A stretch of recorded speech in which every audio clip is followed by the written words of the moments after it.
మనసులోనికి వచ్చి ఆ మర్మాలు, ఆ రహస్యాలను బయటపరిచారు. అది మన ఎపిస్తల రాసిన పత్రికలో చదువుతున్నాం. పరిశుద్ధాత్మ చేత ఈ మర్మములను పరిశుద్ధులైన అపోస్తులకు బయటపరిచారు రాయబడింది.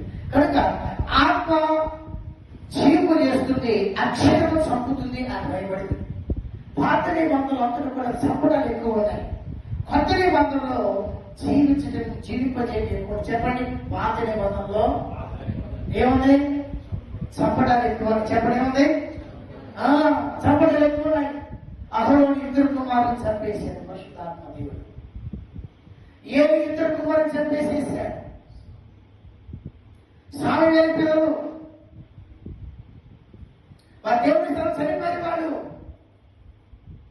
ఉజ్జియా,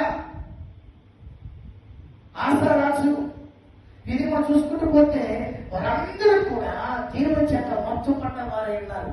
అయితే కొత్త నిబంధనలో ఆత్మదేవుని చేత, ఆత్మ చేత మన పరిచయంలో విన్నాం కాబట్టి ఆత్మ ఏం చేస్తాడ?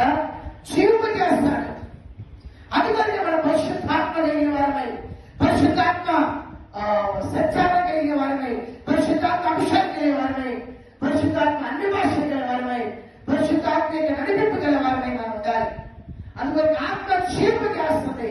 ఆ ఆత్మకి మేము పరిచారకులమై ఉన్నాం. మేము అక్షరానికి కాదు, మేము ఆత్మకి పరిచారకులమై ఉన్నాం. కాబట్టి ఈ ఆత్మ మమ్మల్ని జీవింపజేస్తుంది. చెప్పండి, ఆత్మ నన్ను, చెప్పండి, ఆత్మ నన్ను, గట్టిగా ఆత్మ నన్ను జీవింపజేయను. హల్లెలూయా. ఈ లోకంలో మనల్ని చంపటానికి, చంపివేయడానికే ఈ లోకం మనం చూస్తుంది. అదే వాక్యం రాయబడింది. ఈ లోకంలో మనల్ని చంపడానికి చూస్తాం రాయబడింది. ఎలా చంపదంటే మనల్ని అపరాధముల చేత. చెప్పండి, దేని చేత? అపరాధముల చేత. చెప్పండి, పాపముల చేత.